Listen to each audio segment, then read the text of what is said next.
Apocalipse capítulo 2, nossa leitura hoje vai se iniciar no verso 12. Irmãos, por volta do ano 90, João, o último dos apóstolos, foi exilado na ilha de Patmos, condenado a trabalhos forçados por causa do nome e do testemunho do Senhor Jesus. Era uma época muito difícil para a igreja. O Império Romano procurava asfixiar a igreja, adotando uma política de punir aqueles que apacentavam a igreja de Deus, além de perseguir com expropriação de bens e até morte aos crentes que não queriam adorar ao imperador. E na ilha de Patmos, naquele lugar inóspito, o velho apóstolo teve uma visão do Senhor Jesus Cristo, a quem ele não via há mais de 60 anos. O Senhor Jesus se apresentou com uma aparência glorificada, poderosa, dizendo que andava entre os castiçais, isto é, entre as igrejas, e tinha na mão as estrelas, isto é, os pastores da igreja. E o Senhor ordenou ao discípulo do amor que escrevesse tudo o que haveria de ver. Inicialmente, na primeira parte do livro, o Senhor Jesus ditou a ele 7 cartas, as quais deveriam ser remetidas às 7 igrejas que ficavam na região da Ásia Menor, onde hoje nós temos a Turquia. Meditamos em 2 delas nas semanas anteriores. Na primeira carta, escrita à igreja de Éfeso, o Senhor Jesus os acusou de terem abandonado o primeiro amor. A segunda igreja, a igreja de Esmirna, o nosso Salvador não fez qualquer crítica ou repreensão, apenas elogiou a perseverança deles e os exortou a permanecerem fiéis até o fim, para que recebessem a vida eterna como uma coroa. Hoje nós vamos nos mover para a terceira igreja, e eu intitulei essa carta nos seguintes termos: aos tolerantes e imorais de Pérgamo. Nós veremos uma igreja, por um lado, fiel em manter a verdadeira doutrina, mas completamente conveniente com o pecado. Então nós vamos ver esses 2 aspectos funcionando dentro de uma mesma igreja. E o propósito, irmãos, da nossa meditação nesta noite é simplesmente estabelecer, fortalecer essa necessidade que nós temos de lutar pela santidade da igreja de Deus. Então nós vamos ver isso, se o Senhor assim nos permitir. E eu quero já começar lendo toda a carta, nós vamos ler todo o documento e depois nós voltamos a ele, considerando aqui parte por parte. Então leia comigo, leia com fé a bendita palavra de Deus, que diz o seguinte: ao anjo da igreja em Pérgamo escreve: estas coisas diz aquele que tem a espada afiada de 2 gumes. Conheço o lugar em que habitas, onde está o trono de Satanás, e que conservas o meu nome e não negaste a minha fé, ainda nos dias de Antipas, minha testemunha, meu fiel, o qual for morto entre vós, onde Satanás habita. Tenho contra ti algumas coisas, tenho todavia contra ti algumas coisas, pois que tens aí os que sustentam a doutrina de Balaão, o qual ensinava a Balaque a armar ciladas diante dos filhos de Israel para comerem coisas sacrificadas aos ídolos e praticarem prostituição.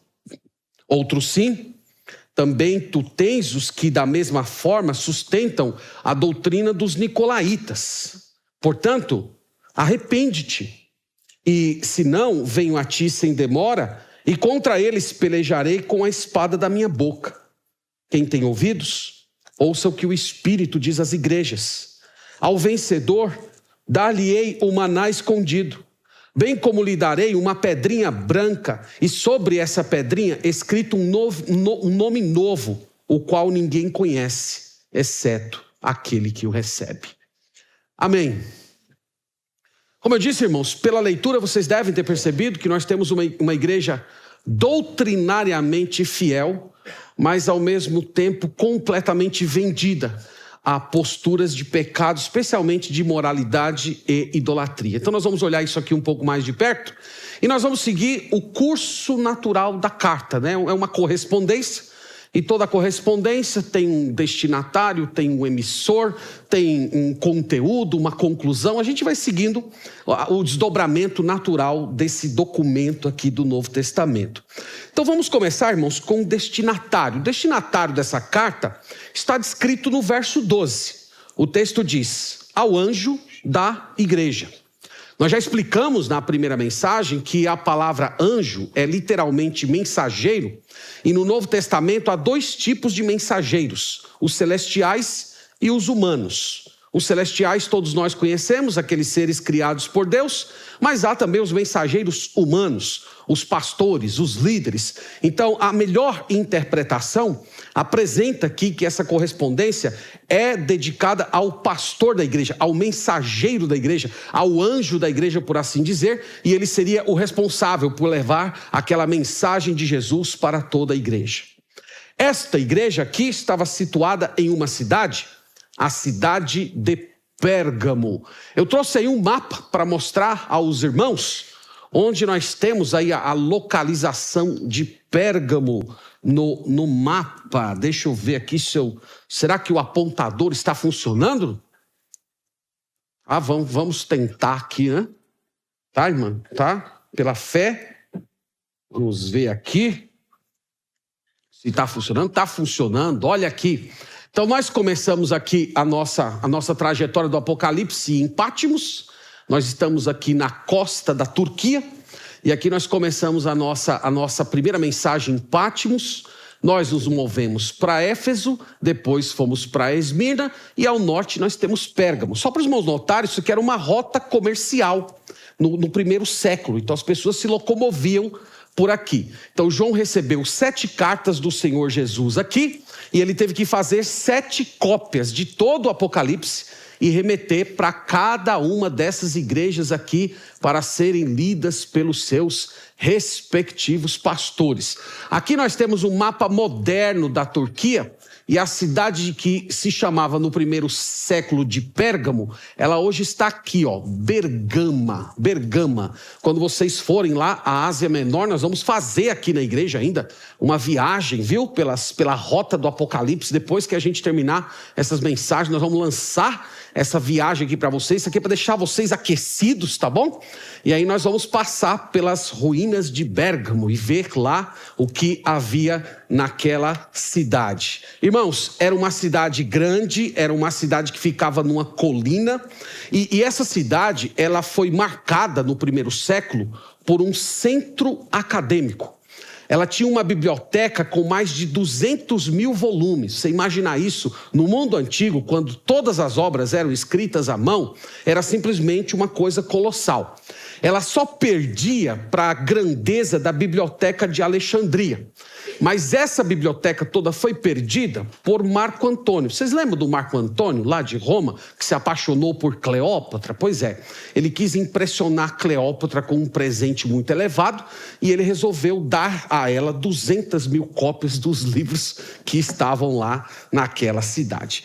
Uma outra curiosidade a respeito de Pérgamo é que as tradições mais antigas dizem que o pergaminho, um tipo de material de escrita feito com peles de animais, teria sido criado nessa cidade. Daí o nome de Pérgamo, Pérgamo de pergaminho. A próxima imagem mostra aí para você um pergaminho, caso você nunca tenha visto. Então aqui nós temos um pergaminho escrito em idioma antigo e aqui nós temos uma imagem um pouco mais moderna. Então teria sido esse ato dos pergameses em criar o pergaminho que acabou nomeando essa cidade. Para os médicos aqui da igreja, vocês devem ter estudado isso no curso de medicina de vocês, que Cláudio Galeno, filósofo e médico, nasceu e estudou nessa cidade. Vocês aprenderam isso, não aprenderam? Não aprenderam? Não tiveram aula de história da medicina? Não tiveram, né? Pois é. Vai um dia melhorar. Deus vai ter misericórdia das universidades, né? Uma outra marca, irmãos, dessa cidade, isso aqui tem tudo a ver com o que nós vamos falar hoje à noite, era a idolatria e a imoralidade desse local. Havia templos dedicados a Zeus, Dionísio, Atena e Asclépio. O mais importante de todos era o templo dedicado à adoração ao imperador. Nesses locais, rituais de imoralidade e idolatria aconteciam em cultos pagãos. Era perigoso ser crente em Pérgamo. O simples dizer a frase Jesus Cristo é Senhor era um crime contra o império. Um delito que deveria ser punido com perda de bens e até morte. Então é possível que Antipas, mencionado aqui na leitura, tenha sido uma dessas pessoas mortas porque afirmou que Jesus Cristo é Senhor. Nós não sabemos como essa igreja foi fundada. Nós mencionamos em mensagens anteriores que, de acordo com Atos 19, versículo 10, é dito que quando Paulo estava em Éfeso, pessoas de toda a Ásia vieram ouvir a pregação do Evangelho, e é possível que moradores de Pérgamo tenham chegado lá, ouvido o Evangelho através do apóstolo Paulo e voltaram para a sua cidade e fundaram esta igreja. E nós vamos ver aqui que essa igreja estava em uma situação muito complicada, porque eles se tornaram tolerantes à idolatria e à imoralidade tão comuns naquele local. Então nós temos aqui, conforme dissemos, o destinatário da carta, mas agora vamos ao remetente, né, irmãos? Porque aqui o que importa é quem está mandando essa carta. Vamos ver como é que o autor dessa epístola aqui se apresenta. No verso 12... Na segunda parte, nós lemos assim: estas coisas diz aquele que tem a espada afiada de 2 gumes. Pergunta: o que você acha dessa apresentação? O que você acha? Quem está escrevendo é aquele que tem a espada afiada de 2 gumes. Irmãos, essa apresentação não é nada amigável. Para a igreja de Éfeso, ele disse mais ou menos o seguinte: eu sou aquele que anda no meio da igreja e tem os pastores nas minhas mãos. Não é maravilhosa essa apresentação? Eu ficaria muito contente de receber uma carta de Jesus com esse tipo de informação.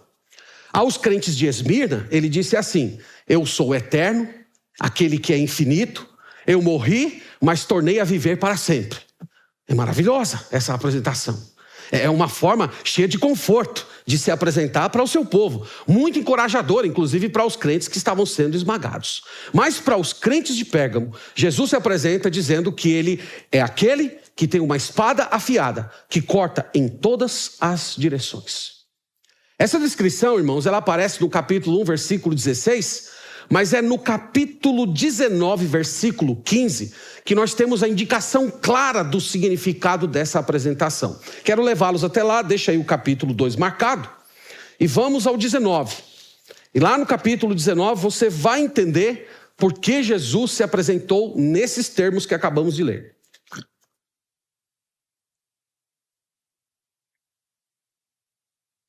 Apocalipse 19, versículo 15, nós lemos assim: sai da sua boca uma espada afiada para com ela ferir as nações. Então, para que serve a espada afiada? A espada afiada serve para servir, para ferir. Jesus está indo para aquela igreja com uma arma mortal. Ele está indo como aquele que pune. Ele está indo como alguém que é inimigo. Alguém que quer destruir aquele povo. O tom do Senhor Jesus aqui, irmãos, é ameaçador.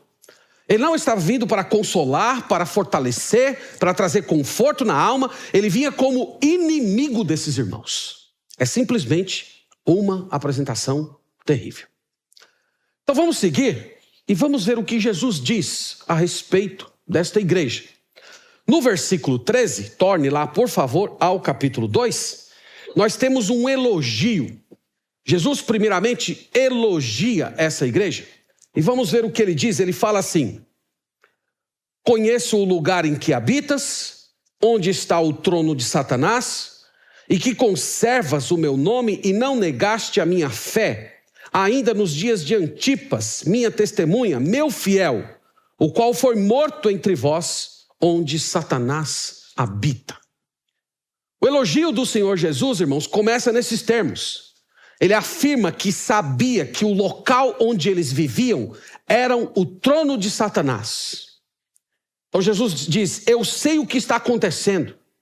Eu sei que o lugar que vocês estão vivendo é a cidade de Satanás. Satanás ocupava um local central em Pérgamo.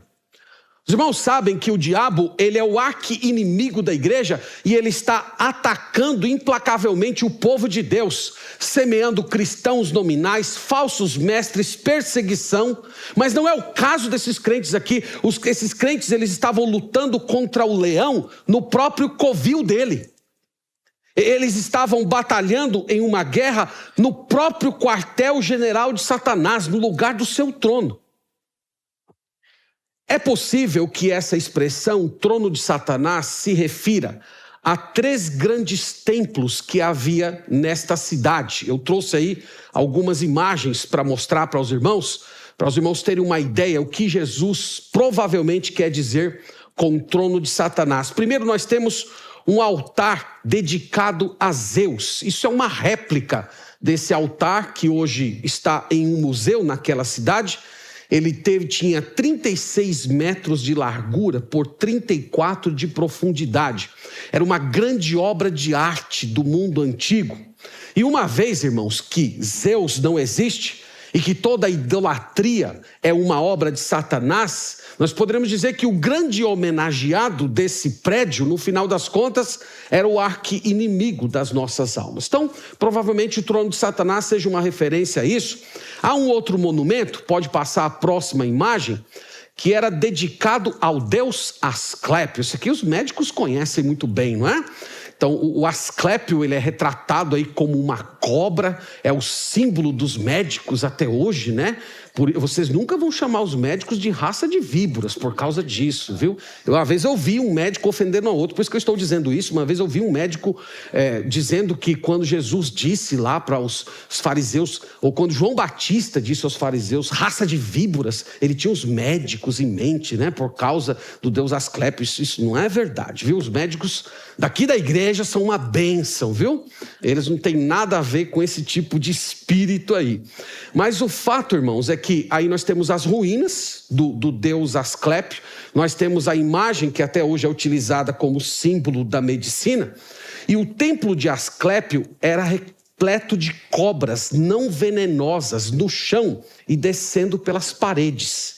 As pessoas que buscavam cura, elas dormiam no chão do templo, na esperança de que quando as serpentes passassem sobre eles receberiam cura que viria desses animais.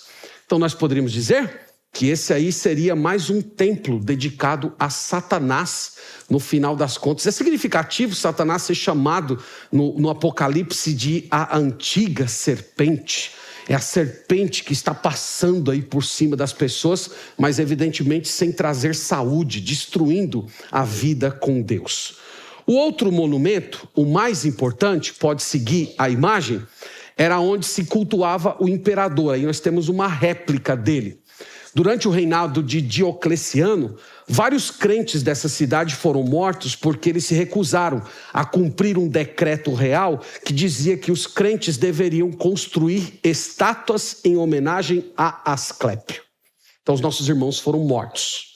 E toda essa combinação de idolatria que os irmãos estão vendo, de diversas maneiras aí, é chamada por Jesus aqui na passagem de o trono de Satanás. O trono de Satanás é todo esse conjunto de rituais, de magia, de imoralidade, de adoração a falsos deuses.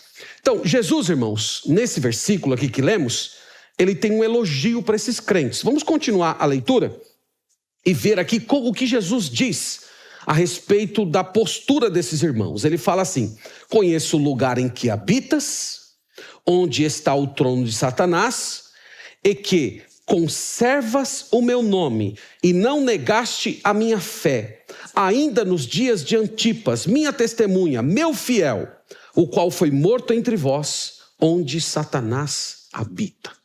Então, o primeiro elogio, Jesus diz: vocês conservam o meu nome. Apesar de toda a idolatria e perseguição, eles continuavam afirmando que Jesus Cristo é Senhor, que o César, que o imperador não é Senhor de verdade, que Jesus Cristo é o único digno de ser adorado, o único diante de quem todo crente deveria se prostrar. Jesus ainda os elogia dizendo que eles não negaram a fé. Jesus diz: a minha fé. A palavra fé aqui, irmãos, leia-se doutrina. Eles amavam a verdade de Deus, eles protegiam a verdade de Deus de toda forma de corrupção e distorção. E eles fizeram isso em todos os momentos, até nos momentos mais difíceis, quando, por exemplo, Antipas, provavelmente pastor daquela igreja, foi martirizado. Então eu trouxe uma imagem também, para os irmãos terem uma ideia do que nós estamos a falar aqui. É a próxima imagem aí que está na sequência, que remete a Antipas, tá? Do lado dos irmãos aqui, nós temos, desse lado aqui, nós temos a imagem dele. Ele foi canonizado pela igreja ortodoxa grega, ele é considerado um santo lá. Mas o Antipas, irmãos, ele foi martirizado dessa forma terrível aqui. Não sei se dá para os irmãos verem bem a imagem, mas aqui nós temos um touro feito de metal, e aqui nós temos fogo, e ele foi colocado dentro desse touro. Ele foi cozido vivo. Então aconteceu isso com ele no templo de um deus pagão. É por isso que é dito que Antipas foi martirizado no lugar do trono de Satanás. Então, no lugar em que Satanás era adorado, através de rituais idólatras, esse servo de Deus teria morrido ali. Irmãos, o texto aqui chama Antipas, Jesus chama Antipas, na verdade, de minha testemunha. A palavra testemunha vem do vocábulo grego mártir, de onde vem a nossa palavra mártir hoje. Então Jesus está dizendo, Antipas foi meu mártir, Antipas foi a minha testemunha. Pense nisso, irmãos. Algumas pessoas, elas foram chamadas por Jesus para testemunhar a respeito dele enquanto estão vivas. Outras pessoas foram chamadas por Deus para uma tarefa ainda mais difícil, testemunhar a respeito de Jesus com a própria morte. Então Jesus está elogiando isso. Antipas foi um evangelista até o fim. Antipas deu o maior testemunho a respeito da grandeza do meu nome, pagando com a sua própria vida. Ele foi escolhido por Jesus para isso. Esse gênero de morte glorificou o nosso Deus. Ele compõe o grande número de mártires da igreja durante toda a história, as testemunhas de Jesus. Então os irmãos estão vendo que não era fácil viver nessa cidade. Eu fiquei tentando pensar em alguma coisa que a gente pudesse imaginar hoje como parâmetro. Seria como se nós estivéssemos tentando estabelecer uma igreja cristã numa cidade coordenada pelo Estado Islâmico. Seria mais ou menos assim. Era terrível ser cristão aqui. E é por isso que Jesus reconhece a fidelidade, ele elogia a postura desses irmãos, mantendo fidelidade a Deus, mesmo estando no local em que Satanás habitava pessoalmente. Pois bem, mas os elogios só param por aí. A partir do versículo 14, nós temos a acusação. Então vamos ver o que Jesus tem aqui a acusar essa igreja. Ele fala assim: tenho, todavia, contra ti algumas coisas, pois tens aí os que sustentam a doutrina de Balaão, o qual ensinava a Balaque a armar ciladas diante dos filhos de Israel para comerem coisas sacrificadas aos ídolos e a praticarem a prostituição. Então, irmãos, se por um lado havia crentes fiéis, dispostos a ir até o último momento da morte, por outro lado, essa igreja se tornou tolerante para com aquelas pessoas que praticavam o que Jesus chama aqui de doutrina de Balaão. Os irmãos lembram que Balaão era um feiticeiro que viveu nos tempos do Antigo Testamento. Ele realizava serviços esotéricos para quem pagasse. Ele foi morto por Israel na batalha contra Midian. Isso está lá em Números capítulo 31. A história bíblica conta que o rei de Moabe, um homem chamado Balaque, depois de saber de tudo o que o Senhor havia feito contra o Egito e que o povo de Israel estava se aproximando do seu domínio, ele resolveu pagar Balaão na promessa de que ele lançaria uma maldição contra o povo de Israel, de modo a destruir aqueles que pertenciam ao Senhor. Os irmãos lembram a história? Por 3 vezes ele tentou imprecar o povo de Deus, Mas o Senhor não permitiu. E uma vez que ele não conseguiu amaldiçoá-los, ele partiu para uma outra estratégia. Ele resolveu corrompê-los. E ele orientou a Balaque que enviasse mulheres de Moabe para seduzir aos homens de Israel a participarem de rituais pagãos, nos quais se mesclavam idolatria e imoralidade. E esse plano, irmãos, acabou funcionando, pelo menos inicialmente. E só não corrompeu toda a nação porque o Senhor interveio, castigando com morte todos os promíscuos de Israel. Então Jesus toma essa história e ele acusa essa igreja de tolerar aqueles que tinham a mesma doutrina de Balaão. Isto é, havia membros da igreja de Pérgamo que estavam seduzindo os crentes a participarem de rituais pagãos nesses templos perdidos, nos quais a adoração a deuses falsos se mesclava com imoralidade, homossexualidade, bestialidade, e os crentes imaturos seguiam esses imorais e os crentes maduros nada faziam. Então Jesus está criticando isso. Além desse problema, Jesus cita uma igreja infestada pelos nicolaítas. Olha aí comigo o versículo 15. No versículo 15 nós lemos assim: outro sim, também tu tens os que da mesma forma sustentam a doutrina dos nicolaítas. Nós já falamos, irmãos, a respeito desse grupo quando meditamos a respeito de Éfeso.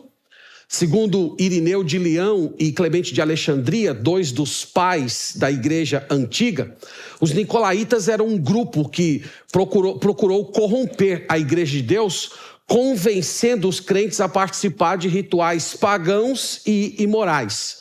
Então a agenda dos nicolaítas era idêntica ao dos baalamitas, por assim dizer. Vocês podem ver que até no versículo 15, Jesus usa a expressão da mesma forma. Isto é, os nicolaítas tinham o mesmo proceder, eles tinham a mesma agenda. Tudo aquilo que os adeptos da doutrina de Balaão faziam, eles estavam fazendo de forma idêntica contra aquela igreja. Então aqui nós temos a condenação de Jesus para esse povo. O Senhor Jesus estava prestes a ferir essa igreja com a espada do seu juízo, porque esses crentes se tornaram lenientes, tolerantes para com aqueles que estavam promovendo o pecado na casa de Deus. Então essa é a condenação. Segue-se então a exortação. A exortação aparece no verso 16. Nós temos aí duas palavrinhas. Portanto, arrepende-te. Essa é a fala de Jesus, irmãos, para uma igreja leniente contra o pecado. Jesus diz: mudem de direção, deem as costas ao pecado, parem de tolerar os imorais dentro da igreja. A igreja do Senhor, meus irmãos, ela tem o dever de frear os pecados da cultura no seu arraial. Nós não temos o direito de frear o pecado das pessoas que não conhecem a Deus. Aqueles que não conhecem a Deus acertarão as suas contas no dia do juízo final. Mas dentro da igreja, o Senhor deu ao seu povo a autoridade e o dever santo de repudiar tudo aquilo que é aceito pelo mundo como sendo normal. Então Jesus diz: arrepende-te. E ao falar isso, ele está convocando essa igreja a abandonar essa leniência, esse comportamento tolerante para com o pecado. Essa igreja deveria tolerar, ou melhor, confrontar os imorais e expulsá-los da igreja caso não se arrependessem. E isso era uma forma de manter a pureza do corpo de Cristo, além de proteger os demais irmãos, especialmente os irmãos mais imaturos, evitando que o pecado se espalhasse como se fosse um fermento entre eles. Então nós temos a exortação. Da exortação, irmãos, nós lemos, continuando, uma ameaça. Veja a ameaça aí, ele diz assim: portanto, arrepende-te, e se não, venho a ti sem demora, e contra eles pelejarei com a espada da minha boca. Então Jesus diz: eu virei sem demora. Eu não vou adiar essa visita.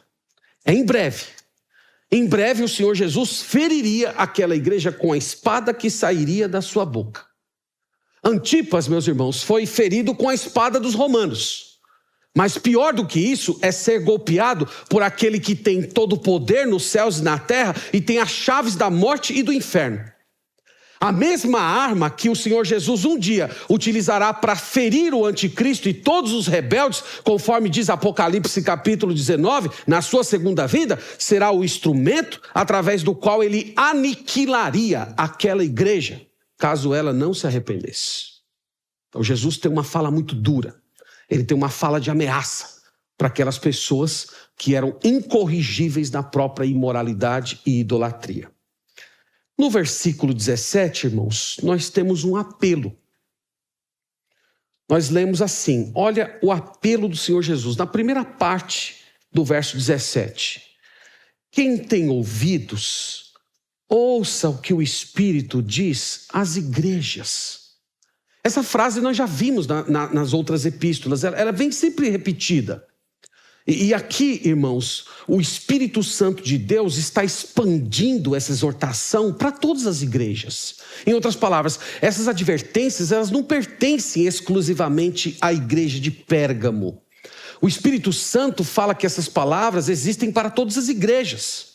Ele fala para todos aqueles que tiveram os ouvidos abertos pela regeneração, pela salvação.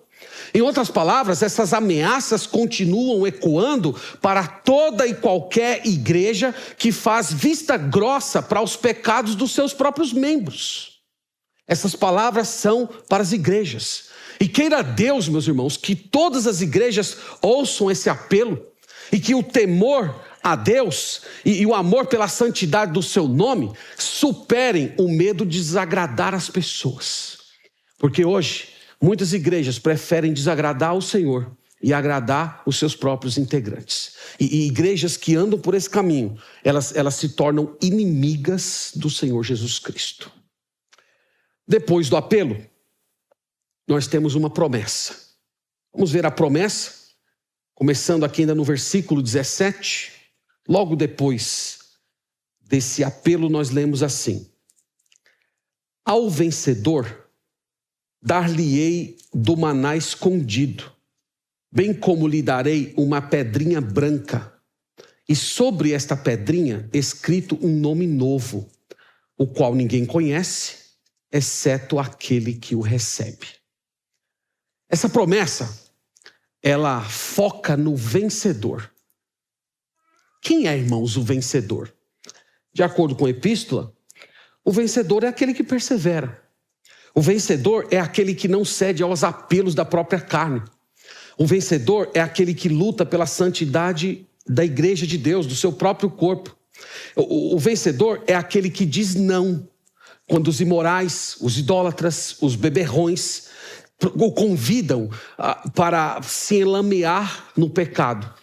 Vocês lembram lá de Provérbios capítulo 1, versículo 10, quando o autor diz assim: filho meu, quando os pecadores vierem te chamar para a maldade, quando os pecadores vierem te chamar para se entregar a todo tipo de perversão, não consintas, não vá com eles.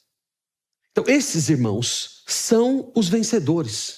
Os vencedores são aqueles que se colocam, que se posicionam do lado da santidade da igreja de Cristo e não temem confrontar e, em último caso, até expulsar do seu meio aqueles imorais e idólatras que se recusam ao arrependimento.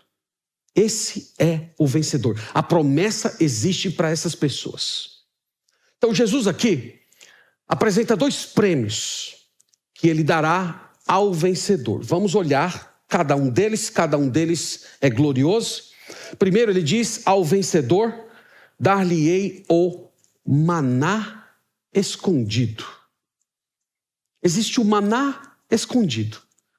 Os irmãos lembram que o maná era aquele pão com sabor semelhante ao mel, que Deus fazia cair do céu todos os dias para o povo de Israel durante aquele período de 40 anos de peregrinação no deserto. Esse maná, dado pelo Senhor Jesus diariamente, ele apontava para o Senhor Jesus Cristo, tanto que o Senhor Jesus, quando esteve aqui nesse mundo, ele disse: eu sou o pão da vida. Eu sou o maná por excelência. Então, o maná escondido aqui que está sendo prometido é o próprio Cristo. O Senhor Jesus está prometendo ao vencedor sustento sobrenatural. O Senhor iria suprir, prover todas as necessidades. O Senhor daria bênção sem medida a todo aquele que lutasse pela santidade do próprio corpo e batalhasse pela pureza da igreja de Deus. Então esse é o primeiro prêmio. Um suprimento infinito. O maná durou apenas 40 anos. Agora o suprimento que vem diretamente do trono da graça do Senhor Jesus Cristo, esse permanece para todos sempre. Agora tem um outro prêmio aqui, que numa primeira leitura parece um pouco estranho, não é? Ele diz assim: dar-lhe-ei do maná escondido, bem como lhe darei uma pedrinha branca, e sobre essa pedrinha escrita um nome novo, o qual ninguém conhece, exceto aquele que o recebe. Então Jesus vai te dar uma pedrinha com um novo nome. No mundo antigo, irmãos, os vencedores das competições esportivas recebiam uma pedrinha branca. Hoje eles recebem uma medalha.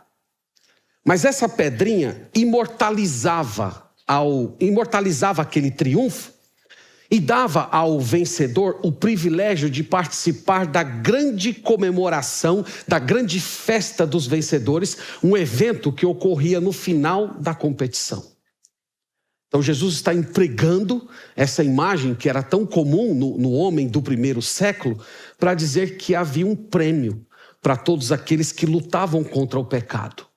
Fazer parte de uma comunidade de vencedores. Fazer parte de uma grande celebração com homens santos, mulheres santas do Antigo e do Novo Testamento, que um dia entrarão naquelas provisões luxuosas e belas que Deus preparou no novo céus e na nova terra. Essa será a celebração dos que venceram. O texto ainda acrescenta que o Senhor Jesus tem um novo nome para cada vencedor. Isto é, não vai haver nomes repetidos, né? Algumas vezes você tenta lá abrir uma conta em algum local. Já tem um nome com esse. Você tem que colocar o hífen, tem que colocar o asterisco, alguma coisa para te diferenciar. Não vai ser assim, irmãos. Haverá um novo nome para cada pessoa. Em outras palavras, nós teremos uma nova identificação eterna, perfeita. Um nome que vai nos distinguir dos demais remidos. Nós teremos acesso às bodas do Cordeiro, a todas as alegrias do mundo vindouro. Essa será a grande comemoração dos vencedores. Essa é a promessa de Jesus para todos aqueles que vencem, para todos aqueles que mantêm a pureza da igreja de Cristo, a pureza da sua própria vida. Pois bem, irmãos, fazendo uma síntese aqui para a gente seguir para as conclusões, de um lado nós temos um retrato muito triste. Uma igreja sólida doutrinariamente, mas frouxa no trato com o pecado. Nós temos um grupo de crentes fiéis, mas que toleravam aqueles que promoviam a idolatria e a imoralidade dentro da própria igreja. E Jesus duramente os chama ao arrependimento, sob pena de enfrentarem a força da espada de Jesus. E ele termina fazendo uma promessa para aqueles que vencessem, conforme vimos. Então essa é a exposição do texto, e eu tenho aqui, irmãos, umas poucas lições que nós aprendemos dessa passagem. Eu quero compartilhá-las com vocês, depois nós vamos orar e celebrar a ceia do Senhor. Primeira lição que nós aprendemos em Apocalipse 2, com a igreja de Pérgamo, é que a igreja, irmãos, tem o dever santo de confrontar os que vivem no pecado. Essa é uma mensagem clara dessa epístola. A igreja madura não se omite, a igreja madura não hesita quando o assunto é proteger a santidade do corpo de Cristo. Se há pessoas dentro da igreja que se afirmam redimidas, mas seguem a agenda pecaminosa desse mundo, com imoralidade, com bebedeira, com idolatria, com excessos de modo geral, a igreja de Deus tem o dever de confrontar essas pessoas. Isso, irmãos, é uma coisa muito séria. Esse é um tema do qual nós não podemos nos omitir. Porque se nós fizermos vista grossa, se nós deixarmos de lado, o Senhor Jesus se tornará o nosso inimigo. Que igreja poderá subsistir tendo Jesus como seu inimigo? Ele vai guerrear contra nós com a espada que sai da sua boca. Nós nunca mais poderemos dizer, se Deus é por nós, quem será contra nós? Porque Deus em pessoa se virará contra nós. É por isso que nós temos esse dever santo. Em 1 Pedro capítulo 4, versículo 17, irmãos, tem uma frase lá intrigante do apóstolo. Ele diz assim: porque a ocasião do juízo começa pela casa de Deus. O juízo começa aqui. Haverá um juízo vindouro. Haverá um acerto de contas no final. Mas Pedro diz que o juízo de Deus já começa aqui. Isto é, antes de Jesus visitar esse mundo um dia com punição, a espada de dois gumes fere toda a igreja que faz vista grossa ao pecado, que ignora aqueles que vivem no pecado e que ainda levam outros a pecar. É claro, meus irmãos, que nós ansiamos que as pessoas que vivem em pecado, elas encontrem aqui na própria igreja a restauração de Deus, o perdão, a mudança de vida. Mas quando isso não acontece, depois de sucessivas exortações, tentativas de confrontar, e essas pessoas que dizem professar o Senhor Jesus Cristo como Deus da sua existência, insistem no pecado sem arrependimento, a igreja de Deus tem a obrigação divina de admoestar, exortar e, em último caso, banir do convívio da família da fé. E nós fazemos isso, irmãos, porque nós amamos a santidade da igreja. Cristo morreu para santificar para si mesmo um povo, mas nós fazemos isso também porque nós não queremos que Jesus se vire contra nós e nos destrua por causa da nossa negligência para com o seu santo nome. Então é isso, irmãos, que nós aprendemos nessa epístola. Nós precisamos lutar pela santidade. É um trabalho dolorido, é um trabalho difícil, é um trabalho que fere, é um trabalho que magoa as pessoas. Quando nós chegamos em reuniões das quais precisamos deliberar sobre assuntos desse tipo, toda a igreja sofre. Ninguém fica feliz. Talvez o pastor seja o que mais padeça. O pastor sempre fica meio adoentado depois de um processo. É um processo que drena completamente. Muito melhor seria simplesmente fazer vista grossa. Mas nós não podemos fazer isso. Porque a igreja pertence a Cristo. Cristo é santo. O povo dele deve ser santo. E nós não podemos tolerar o pecado no nosso meio. Se nós fizermos isso, ele vai se espalhar como fermento. Ele vai corromper a igreja toda. E Jesus Cristo vai se virar contra nós. E nós não queremos isso. A segunda, dentro disso, eu queria fazer mais um comentário. É que nem sempre a igreja saberá quando uma pessoa está vivendo em pecado. Nem sempre saberemos. Que na igreja nós não temos detetives. Nós não saímos por aí investigando a vida de ninguém, né? Eu conheci um pastor, quando era seminarista ainda, que ele descobriu que tinha uns crentes da igreja dele que estavam no carnaval. Ele botou uma peruca e um óculos escuro, um boné. Foi lá. Quem é você? Te pego domingo. Nós não fazemos isso. Aqui, nós lemos que os pecados de idolatria e imoralidade eram públicos. Mas na maioria das situações, esses pecados são ocultos. É triste dizer, irmãos, mas há muitos crentes que se especializaram na arte da dissimulação. De viver vida dupla. Então, se você está vivendo nessa condição hoje, a palavra de Deus tem algo a dizer para você. Deixe-me ler Hebreus capítulo 4, versículo 13. Veja o que a Bíblia tem a dizer a respeito dos que vivem em pecados de idolatria, imoralidade, excessos, bebedeira. Veja o que a Bíblia tem a dizer em Efésios capítulo 4, versículo 13. Tem uma palavra aqui para você que está nessa condição. Eu disse o quê? É Hebreus 4, versículo 13. Eu falei Efésios. Ficando velho, irmãos. Ficando velho. É Hebreus 4, versículo 13. Isso é só para ver se vocês estão prestando atenção, viu? Vamos lá. Hebreus 4,13. Leia só o que diz aqui. A palavra do Senhor afirma: e não há criatura que não seja manifesta na sua presença. Pelo contrário, todas as coisas estão descobertas e patentes aos olhos daquele a quem temos de prestar contas. Ele diz: todas as coisas estão patentes. Todas as coisas estão desnudas. A sua própria nudez, ela está descoberta diante de Deus. Você pode esconder dos irmãos, você pode esconder da igreja, você pode esconder do pastor. Você pode viver uma vida dissimulada por anos dentro da igreja do Senhor. Mas a questão é que a pessoa que mais importa, ela está te vendo. Ela está te vendo no ato dos seus pecados hediondos. E o texto diz aqui que haverá uma prestação de contas.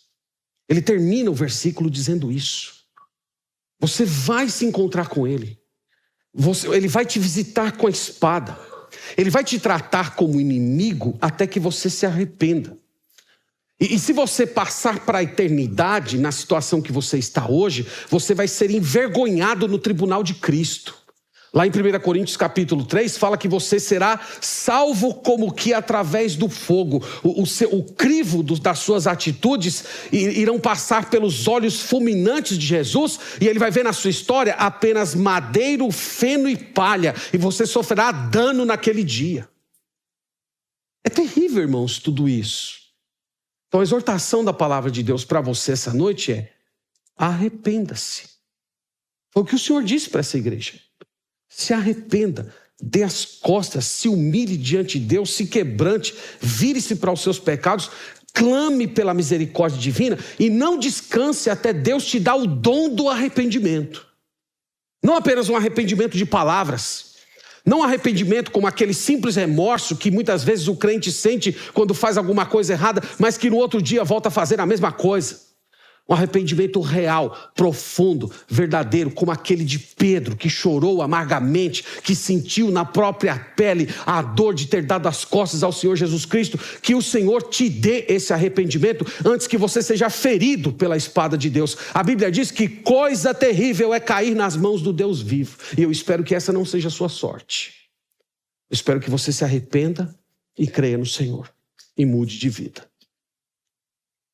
Agora, em terceiro lugar, e você que está vivendo em santidade? E você que não tem cedido aos apelos do mundo, da carne, do diabo? Permita que o Senhor fortaleça o seu coração com essas duas promessas gloriosas que nós lemos, irmãos, essa noite. O texto diz que Jesus é e continuará a ser o maná para a sua vida. Olha que promessa gloriosa. Em outras palavras, ele vai continuar te sustentando, te fortalecendo, te orientando, te santificando, te consolando, provendo todas as suas necessidades, abençoando cada um dos seus caminhos. Irmãos, Jesus é o nosso maná e nós experimentamos a presença dele hoje e sempre. Console-se com essa promessa gloriosa. Jesus continuar a ser aquele ente glorioso que nutre você todos os dias. E a segunda, lembre-se que em breve haverá uma celebração, a festa dos vencedores. No novo reino de Cristo, meus irmãos, haverá um lugar especial, reservado para você, ao lado de Abraão, Isaac, Jacó, Moisés, Davi, os apóstolos, para honrar o maior de todos os vencedores.